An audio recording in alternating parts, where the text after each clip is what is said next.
네, 여러분 안녕하세요. 국어 B 세 번째 시간에 오신 여러분들 환영합니다. 네, 지난 시간에는 여기 소단원 1단원 논리적으로 논박하며 토론하기 했고요. 이번 시간에는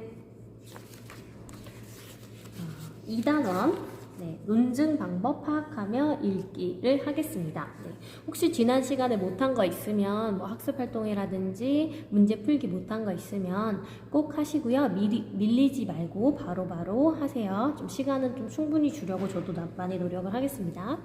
그리고 이제 저번에 찍었던 영상에서 무슨 소리가 난다는 학생이 말을 해줘서 알게 됐어요. 그래서 이 영상 보면서 혹시 개선하고 싶은 부분이 있으면 말해 주시면 개선하도록 하겠습니다. 자, 논증이라고 하는 건요, 먼저 논증, 논리적으로 증명한다 이런 뜻이에요.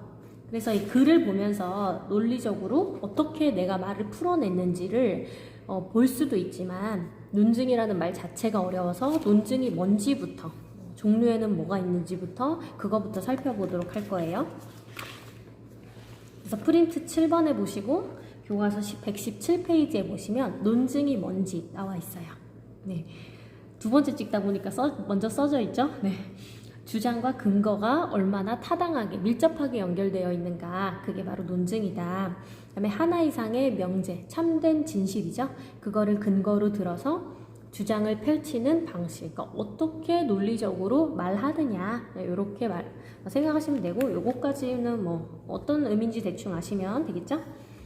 자, 논증 방법의 종류에는 여기 써있죠? 도우미에 여기도 써있어요. 자, 3개 있어요. 우리가 오늘 배울 거는 3개. 자, 연역부터 쓸게요. 순서대로 연역, 귀납, 유추 등이 있다. 그래서 여러분들이 처음 듣는 단어일 수도 있어서 요거 단어 정도는 외워두면 굉장히 앞으로도 많이 사용할 겁니다. 자, 먼저 연역을 볼게요. 연역. 자, 1번, 2-1번. 자, 보기를 참고해서 빈칸에 들어갈 문단 2의 내용을 적고 이 부분에 사용된 논증 방법을 정리해보자. 자, 이게 바로 연역법이거든요. 연역. 그래서 모든 인간은 죽는다. 소크라테스는 인간이다. 그래서 소크라테스는 죽는다. 이렇게 결론을 내리는 게 연역법이에요. 자, 예컨대 모든 인간 A예요. 모든 인간은 B, 죽는다. 이렇게 내가 이제 대전제를 내렸단 말이에요. 자, 그런데 소크라테스, 자, 새로운 인물이 나왔죠. C. 자, C는 인간이다. A다. C 이꼴 A다. 자, 그러면 얘와 얘가 같고 얘와 얘가 같으니까 C와 B도 같다. 그래서 소크라테스는 C는 죽는다. 자, 이렇게 결론을 내리는 거예요. 그래서 원래 있던 전제로부터 다른 전제를 이끌어내고 거기에서 결론을 이끌어내는 것을 연역이라고 해요. 자, 그럼 이제 요것도 같이 해볼게요. 2번 한번 읽어볼게요. 객관적인 성질이란 개인의 느낌이나 생각과 상관없이 누구에게나 있는 그대로 인식되는 특성으로 이는 누구에게나 동일한 경험을 제공한다. 자, 객관적인 성질이란 A. 자, 누구에게나 동일한 경험을 제공한다. B. 자, 예를 들어서 소전제죠. 모양이 대표적으로 들 수 있는 객관적인 성질이다. 자, 모양 새로운 애 나왔죠. C. 자, C는 객관적인 성질이다. 여기 있죠. A. C는 A다. 자, 객관적인 성질은 동일한 경험을 제공한다. A는 B다. 내 모양 C는 객관적인 성질이다. 그래서 C는 A다. 자, 누구나 세모를 보면 삼각형이라고 인식하고 네모를 보면 사각형이라고 인식합니다. 즉, 모양은 누구에게나 동일한 경험을 제공하는 것입니다. 즉, 그래서 결론은, 자, 모양은 C였죠. 그래서 C는 B, 누구에게나 동일한 경험을 제공한다. 이렇게 결론을 내리는 거예요. 그래서 내가 생각하는 일반적인 성질에서 소전제의 일반적인 성질을 이끌어내고 거기에서 결론을 내리는 거. 그래서 여기다가 쓸 수가 있겠죠, 여러분. 여기 객관적인 성질은 누구에게나 동일한 경험을 제공한다라는 대전제와 모양은 객관적인 성질이다라는 소전제로부터 모양은 누구에게나 동일한 경험을 제공한다는 결론을 이끌어내고 있다라고 여기에 쓰면 되겠죠. 여기에다가 모양은 누구에게나 동일한 경험을 제공한다. 이렇게 써주시면 되겠습니다. 그래서 연역의 의미 프린트로 다시 돌아가서 일반적인 성질이나 사실에서 구체적이거나 개별적인 사실을 이끌어내는 논증이 바로 연역이라고 할 수 있겠습니다. 네. 사실 119페이지에 보면 자세하게 나와 있거든요. 자, 일반적인 원리나 진리를 전제로 해서 결론을 이끌어내는 방법. 네. 이렇게 써도 되고요. 일반적인 원리나 진리를 전제로 하여 결론을 이끌어내는 방법. 자, 이렇게 써도 되겠습니다. 라고 제가 일부러 말씀드리지 않은 거는 진리라고 하면 왠지 변치 않는 것 같잖아요. 근데 이거는 개인이 사용하는 논증이기 때문에 그냥 성질이나 사실 이렇게 저는 표현을 했습니다. 근데 사실 상관없어요. 여러분들이 배울 때는. 자, 그 다음에 귀납으로 갈게요. 귀납. 그럼 귀납은 무엇인가? 귀납의 정의부터 먼저 쓸게요. 여기 나와 있죠? 자, 충분한 양의 개별적인 사례들을 검토한 후 그 결론으로 일반적인 사실이나 진리를 이끌어내는 방법이다. 연역 같은 경우는 일반적인 사실에서 거기에 해당되는 구체적인 어떤 사람이 죽는다 이런 결론하는 방식이 연역이었는데 귀납은 오히려 구체적인 사례들을 수집한 후에 구체적인 사례에서 개별적인 사례 그 결론적으로 일반적인 사실이나 진리를 이끌어내는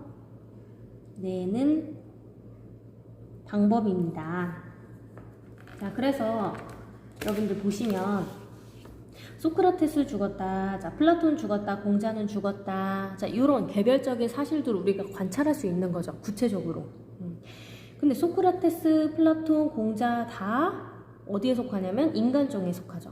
그래서 소크라테스, 플라톤, 공자는 인간이다라는 소결론을 내렸어요. 아, 그러면 이 사람들은 다 죽었잖아요. 그래서 인간은 다 죽는다라는 결론을 내린 거죠. 그래서 여러 사례들을 관찰한 후에 결론을 내리는 것을 귀납이라고 하는 거예요. 다시 책으로 돌아가서 자, 그럼 2번 보시면 자, 118페이지죠. 이런 사례들이 있어요. 자, 예전에는 에펠탑을 흉물이라고 여겼지만 에펠탑 뭔지 알죠? 자, 예전에는이에요. 자, 지금은 아름다운 건축물로 여긴다. 그러니까 옛날에는 이렇게 생각했는데 지금은 이렇게 생각한다는 거죠. 자, 사례 2. 동서양의 그림에 아름다운 사람의 모습이 각각 다르게 표현되어 있다. 아, 동양과 서양이 다르구나. 아름다운 모습이. 자, 사례 3. 고전음악을, 자, 이번에는 고전음악이에요. 아름답다고 생각하는 사람이 있는 반면 그렇지 않은 사람도 있다. 자, 이 사례의 세계에서 공통적으로 나타나는 단어가 무엇입니까? 지금 아름다움에 대해서 얘기하고 있죠. 네. 공통적으로 나타나는 게 자, 에펠탑은 지금은 아름다운 건축물로 여긴다. 동서양의 그림에는 아름다운 사람의 모습이 각각 다르게 표현되어 있다. 자, 고전음악을 아름답게 생각하는 사람도 있고 그렇지 않은 사람도 있다. 그래서 지금 아름다움에 대해서 각각 다 얘기하고 있는 거예요. 이 사례들이 다. 자, 그럼 이 사례들이 하고 싶은 말이 뭐예요? 자, 에펠탑은 예전에는 동그라미, 근데 지금은 그러니까 과거와 현재가 아름답게 생각하는 게 다르다 이런 얘기죠. 자, 사례 2. 자, 그림이 아름다운 모습이 각각 다르다. 동양과 서양에서 그러니까 미인의 모습이 각각 다르다. 그러니까 이것도 아름다움의 형태가 모양이 다 다르다. 사람들마다 생각하는 게 다 다르다. 이런 얘기죠. 자, 사례 3번 보면은 훨씬 더 적나라하게 나타나 있죠. 아름답다고 생각하는 사람도 있고 그렇지 않은 사람도 있다. 그럼 이 사례들에서 각각 다 말하고 싶은 게 뭡니까? 자, 아름다움을 가지고 얘기하는데 그거를 그 아름답다고 생각하는 기준이 다 똑같다는 거예요? 다 다르다는 거예요? 아, 아름다움의 기준은 다 다르구나, 이렇게 결론을 내릴 수 있는 거죠. 이 각각의 사례들에서. 그래서 내가 뭔가 여러분들이 아름다움의 기준은 다 다른 거야, 모두가 다 똑같이 아름답다고 생각하지 않아 라고 말하고 싶을 때 그냥 그렇게만 말하면 설득력이 없잖아요. 그래서 이렇게 사례들을 갖고 오는 거예요. 이런 걸 귀납이라고 합니다. 자, 그러면 요거 돋보기 여기다가 쓸까요? 자, 건축물 뭐 나오죠? 에펠탑이죠? 자, 그림, 동서양의 그림 나왔어요. 자, 그 다음에 여기다가 뭐 쓸까요? 여기는 고전음악이죠? 고전음악 등의 개별적인 사례를 바탕으로 일반적인 원리를 이끌어내고 있다. 자, 이게 귀납입니다. 자, 반대로 여러분, 일반적인 원리에서, 자, 복습, 개별적인 사례를 이끌어내는 방식을 뭐라고 했습니까? 방금 아까 배웠죠? 연역이죠? 연역. 그래서 반대다. 연역과 귀납이 반대다.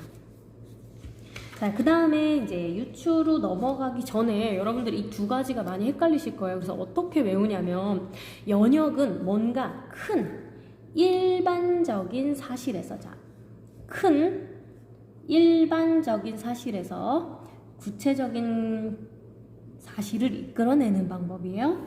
자, 그런데 귀납은 어떠냐? 귀납이죠, 여러분? 기억, 구체적인 사실에서 일반적인 진리를 이끌어내는 방식입니다. 네, 이해됐죠?